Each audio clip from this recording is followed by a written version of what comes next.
Israel berduka, 4 warganya tewas diserang.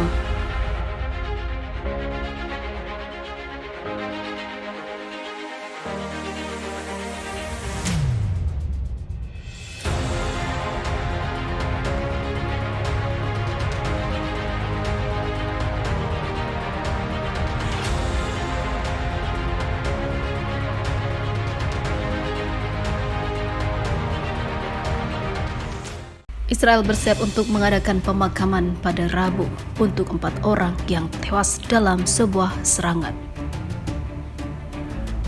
Itu adalah merupakan salah satu serangan yang paling mematikan di negara itu dalam beberapa tahun terakhir. 2 pria dan 2 wanita tewas dalam sebuah serangan di jalan di luar suatu pusat perbelanjaan di Beersheba, kota utama di wilayah Negev, Israel Selatan. 2 wanita yang terluka juga menjadi korban dalam serangan itu, kini tengah ditangani, kata Rumah Sakit Kota Soroka. Penyerang diidentifikasi oleh media Israel sebagai Mohamed Abu Al-Kiyan. Namun polisi kemudian mengumumkan bahwa mereka dan agen dari Badan Keamanan Domestik Shin Bet Israel telah menangkap 2 anggota, namun yang lainnya berhasil lolos. Sementara itu, beberapa media Israel melaporkan bahwa Abu Al-Kiyan adalah mantan guru sekolah yang berusia 30 tahun. Siapakah sosok penembak itu sebenarnya? Perdana Menteri Israel yang bertemu dengan Menteri Keamanan Dalam Negeri dan Kepala Polisi setelah serangan itu memuji mereka yang langsung menangkap si penyerang. Ia mengatakan mereka menunjukkan akal dan keberanian serta mencegah korban lebih banyak. Kami akan bekerja keras melawan hal-hal seperti ini, termasuk terorisme. Kami akan mengejar mereka serta mereka yang membantu mereka, cuitnya.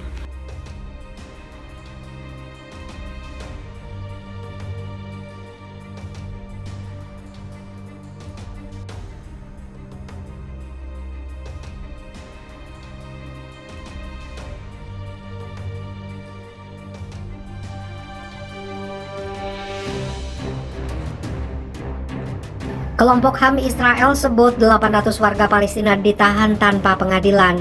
Otoritas Israel dikabarkan menahan hampir 800 warga Palestina tanpa pengadilan atau dakwaan.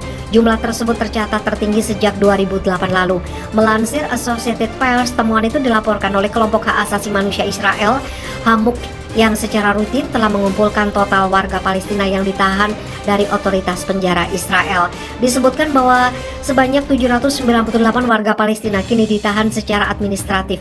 Praktek tersebut membuat para tahanan dapat ditahan selama berbulan-bulan tanpa mengetahui tuduhan apa yang dijatuhkan terhadap mereka. Tidak pula diberikan akses bukti yang memberatkan mereka.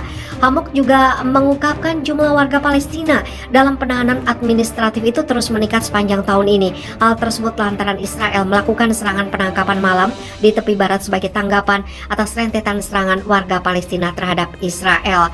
Otoritas Israel mengklaim telah menggunakan penahanan administratif untuk menghalangi serangan dan menahan militan berbahaya Palestina.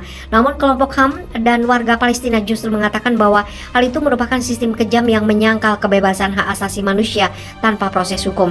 Beberapa tahanan juga dilaporkan melakukan aksi mogok makan untuk menarik perhatian atas kasus penahanan mereka seiring meningkatnya ketegangan antara Israel dan Palestina.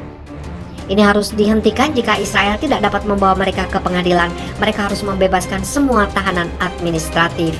Hamuk mengatakan angka tersebut merupakan puncak rekor terbaru dalam gelombang penahanan administratif. Serangan itu pun memicu serangan balik Israel, kemudian menewaskan sekitar 100 warga Palestina. Militer Israel mengatakan ada sekitar 1.500 warga Palestina telah ditangkap setelah penyerangan tersebut, termasuk mereka yang ditahan dalam penahanan administratif. Dikatakan serangan itu diperlukan untuk membongkar jaringan militan menggagalkan serangan terhadap Israel. Namun Palestina menyebut serangan itu bertujuan untuk mempertahankan kekuasaan militer Israel atas wilayah yang diduduki selama 55 tahun itu.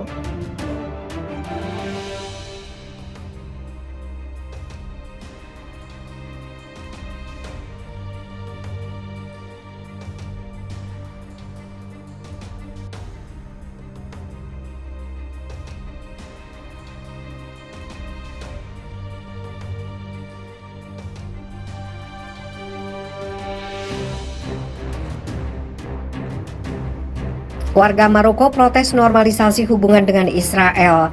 Ratusan pengunjuk rasa turun ke jalan di kota Maroko sebagai bentuk protes menentang normalisasi hubungan negara mereka dengan Israel. Demonstrasi ini juga menandai 2 tahun setelah kesepakatan yang ditengahi Amerika Serikat. Protes berlangsung di 30 kota berbeda di seluruh Maroko, termasuk Tangier, Agadir, Meknes, dan Rabat, kata penyelenggara Front Maroko untuk mendukung Palestina dan melawan normalisasi. Gerakan ini digelar dalam koalisi yang diikuti lebih dari selusin organisasi politik dan hak asasi manusia. Para pengunjuk rasa meneriakkan rakyat ingin menghentikan normalisasi serta slogan pro-Palestina. Mereka juga mengangkat spanduk berisi pesan mendukung Palestina dan mengibarkan bendera nasional Palestina.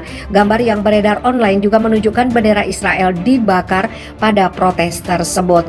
Dalam sebuah pernyataan, penyelenggara mengatakan para demonstran telah menyatakan dukungan tanpa syarat mereka untuk perlawanan Palestina, mengutuk pemerintah yang terburu-buru jatuh ke pelukan musuh dengan dalih menukar masalah Palestina dengan masalah nasional. Demonstrasi diselenggarakan untuk menunjukkan bahwa perjuangan Palestina tetap ada dalam hati nurani rakyat Maroko. Maroko setuju pada Desember 2020 untuk menormalisasi hubungan dengan Israel, menandatangani kesepakatan Abraham atau Abraham Accord yang ditengahi Amerika Serikat sebagai imbalan atas pengakuan Washington. Warga Maroko dari berbagai spektrum politik secara teratur memprotes hubungan negara mereka dengan Israel. Rabat dan Tel Aviv sejak itu telah menandatangani sejumlah kesepakatan di bidang militer, perdagangan, dan sains. Kesepakatan ini menuai kecaman luas dari dunia Arab dan Palestina di seluruh dunia yang menggambarkan langkah itu sebagai tusukan dari belakang warga Palestina karena Israel telah menduduki dan melakukan kekerasan di tepi barat dan jalur Gaza yang terkepung.